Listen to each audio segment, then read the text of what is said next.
नमस्कार दोस्तों। एक ऐसा प्लेन दोस्तों जो 35 सालों तक हवा में रहा और 35 सालों के बाद जब इस प्लेन ने लैंड किया तब लोगों के होश उड़ गए।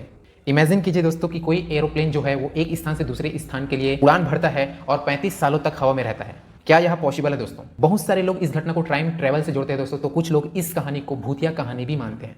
यहाँ तक कि दोस्तों जिस शहर में यह घटना घटी उस शहर के जो सरकार है वो आज तक इस मामले में स्पष्ट रूप से अपना कोई जवाब भी नहीं दिया है। जी हाँ दोस्तों, मैं बात कर रहा हूँ सैंटियागो एयरलाइंस के फ्लाइट नंबर 513 की। आज के इस वीडियो में हम जानेंगे फ्रेंड्स कि इस विमान के साथ आखिर हुआ क्या था। इससे पहले अगर आपने चैनल को सब्सक्राइब नहीं किया है फ्रेंड्स तो चैनल को सब्सक्राइब करके रख लीजिए ताकि ऐसी अमेजिंग घटनाओं के बारे में या मिस्ट्री के बारे में मैं आपको जानकारी पहुंचा सकूं। इस कहानी की शुरुआत होती है दोस्तों 4 सितंबर 1954 को, जब वेस्ट जर्मनी के ऑकिन इंटरनेशनल एयरपोर्ट से अपने निर्धारित समय में 88 यात्री और 4 क्रू मेंबर को लेकर अपने देश ब्राजील के पोर्टो एलेग्रे इंटरनेशनल एयरपोर्ट पर यह सैंटियागो एयरलाइंस फ्लाइट नंबर 513 इस एयरपोर्ट पर आ रही थी। यह सैंटियागो एयरलाइंस की फ्लाइट उड़ान के लिए रवाना तो हो गई दोस्तों, परंतु इस फ्लाइट के कप्तान मिगुएल विक्टर क्यूरी को यह बिल्कुल भी मालूम नहीं था कि अगले कुछ ही घंटों में उनके साथ क्या होने वाला है। बेसिकली यह फ्लाइट दोस्तों वेस्ट जर्मनी से ब्राजील के इंटरनेशनल एयरपोर्ट पर आ रही थी, जिसके बीच की कुल लंबाई टोटल 18 घंटों की थी। अब आगे क्या होता है इस प्लेन के साथ दोस्तों? वेस्ट जर्मनी से उड़ने के कुछ ही घंटों बाद दोस्तों यह एटीसी के गायब हो जाता है। यह देखकर एटीसी में काम कर रहे अधिकारी और कर्मचारियों को पहले तो आश्चर्य हुआ, जब कुछ ही मिनटों बाद एरोप्लेन रडार पर नजर ही नहीं आई। उन्हें कुछ भी समझ में नहीं आ रहा था दोस्तों कि आखिरकार यह प्लेन गई तो गई कहां। एटीसी के कर्मचारी लगातार उस प्लेन से संपर्क साधने की कोशिश तो कर रहे थे दोस्तों, परंतु सैंटियागो फ्लाइट नंबर 513 की ओर से कोई भी रिस्पॉन्स नहीं मिल रहा था। यह देखकर उस समय दोस्तों तत्कालीन एटीसी की एक सभा बुलाई गई, जिसमें ब्राजील और जर्मनी के बहुत ही उच्च अधिकारी शामिल हुए और सैंटियागो फ्लाइट के अचानक गायब हो जाने के कारणों पर विचार विमर्श होने लगी, मगर किसी को कोई रास्ता समझ में नहीं आ रहा था दोस्तों। इसलिए एटीसी ने एक खोजकर्ता की एक टीम बना दी और उन्हें अटलांटिक महासागर के लिए रवाना कर दिया गया, क्योंकि दोस्तों जब एटीसी का जो कनेक्शन है वह प्लेन से टूटा तब वह प्लेन अटलांटिक महासागर के ऊपर ही उड़ रहा था। अब इस प्लेन को दोस्तों एटीसी की जो खोजकर्ता टीम है वह खोजना प्रारंभ करती है। एटीसी को सबसे पहले तो यही लगा दोस्तों कि यह जो प्लेन है सैंटियागो एयरलाइन 513 वह किसी घटना का शिकार हो चुकी है, मगर जब खोजकर्ताओं की टीम अटलांटिक महासागर पर पहुंची तब उन्हें वहां पर कोई भी क्षतिग्रस्त एरोप्लेन का मलबा ही नहीं मिला और न ही उस एरोप्लेन में सफर कर रहे किसी भी यात्री की कोई बॉडी वहां पर मिली। इस एरोप्लेन के साथ दोस्तों मिस्ट्री के ऊपर मिस्ट्री जुड़ ही रहा था। तब खोजकर्ताओं की टीम ने यह सोचा कि हो सकता है कि अटलांटिक महासागर की गहराइयों में यह प्लेन चला गया हो। अब दोस्तों इस प्लेन को खोजा जाना था अटलांटिक महासागर की गहराइयों पर। इसके लिए भी दोस्तों एक अलग से टीम बनाई गई। इस टीम ने भी दोस्तों उस हर जगह पर खोजने की कोशिश की इस एरोप्लेन को जहां पर इसके होने की संभावना थी, मगर कहीं भी इस प्लेन का कोई भी सुराग नहीं मिला।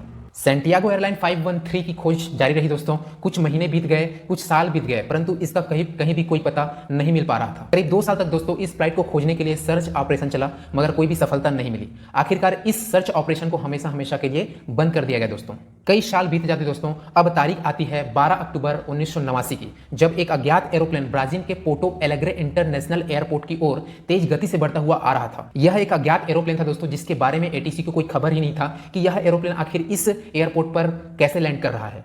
जब एटीसी के कर्मचारियों को दोस्तों रडार पर इस प्लेन की सूचना मिलती है तब इस प्लेन से एटीसी के जो कर्मचारी हैं वह सूचना साधने की कोशिश करते हैं, परंतु इस फ्लाइट से दोस्तों कोई भी रिस्पांस नहीं मिलता है और यह लगातार इस रनवे पर लैंड करने के लिए आगे बढ़ रहा है। यह प्लेन सुरक्षित तरीके से इस रनवे पर लैंडिंग कर लेता है दोस्तों। उसके बाद में एटीसी के अधिकारी और कर्मचारी तुरंत अपने ऑफिस से निकलकर रनवे की ओर भागते हैं और जब वहां पर पहुंचकर वो देखते हैं उस प्लेन को तब उनकी आंखें फटी की फटी रह जाती हैं। इसका क्या कारण था दोस्तों? सबसे पहले तो उन्होंने यह देखा कि यह जो फ्लाइट है वह सैंटियागो एयरलाइंस की फ्लाइट है। उन्हें यह बिल्कुल भी विश्वास नहीं होता है कि यह प्लेन यहां पर कैसे है, क्योंकि यह जो कंपनी है सैंटियागो जो कंपनी है वह 1956 को ही बंद हो चुकी है। उन्हें बिल्कुल भी यह समझ में नहीं आ रहा था दोस्तों कि यह सैंटियागो एयरलाइंस की फ्लाइट यहां पर कैसे हो सकती है। जो भी लोग इस प्लेन को देख रहे थे दोस्तों वह बताते हैं कि यह प्लेन बिल्कुल बहुत ही नया था। मिस्ट्री अभी बाकी है दोस्तों। जब अधिकारियों ने कुछ कर्मचारियों को प्लेन के अंदर जाकर देखने को कहा, जैसे ही वे लोग अंदर गए उनके मुंह से चीखें निकल गई, क्योंकि दोस्तों पूरी जो प्लेन थी वह कंकाल से भरा हुआ था।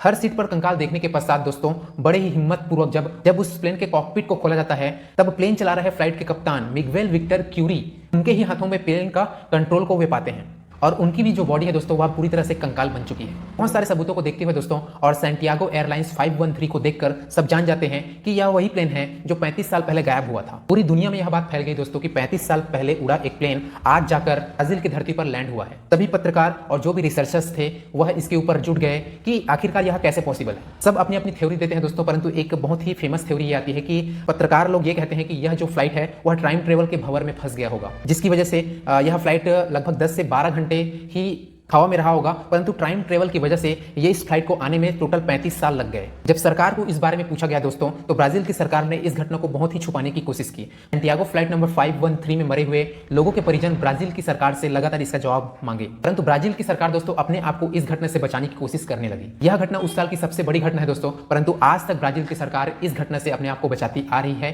कि यह घटना आखिर घटी तो घटी कैसे। वेस्ट जर्मनी से ब्राजील आ रहा एक प्लेन आखिर 35 साल बाद ब्राजील की धरती पर कैसे लैंड कर सकता है। आज तक यह पता नहीं लगाया जा सका दोस्तों कि यह घटना आखिर कैसे हुआ। यह एक बहुत ही बड़ी मिस्ट्री बनकर रह गई।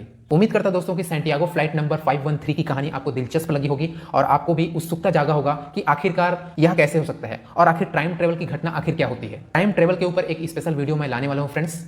अगर आप चाहते हैं दोस्तों कि मैं टाइम ट्रेवल के ऊपर एक वीडियो लाऊं, तो आप बिल्कुल नीचे दिए गए कमेंट्स बॉक्स में कमेंट्स कीजिए। आगे है ऐसी दिलचस्प वीडियो देखने के लिए दोस्तों आप नीचे दिए गए सब्सक्राइब बटन पर प्रेस कर दीजिए, ताकि जब भी मैं आऊं आपको बहुत ही अच्छा और मिस्टीरियस वीडियो दे सकूं। Thank you very much.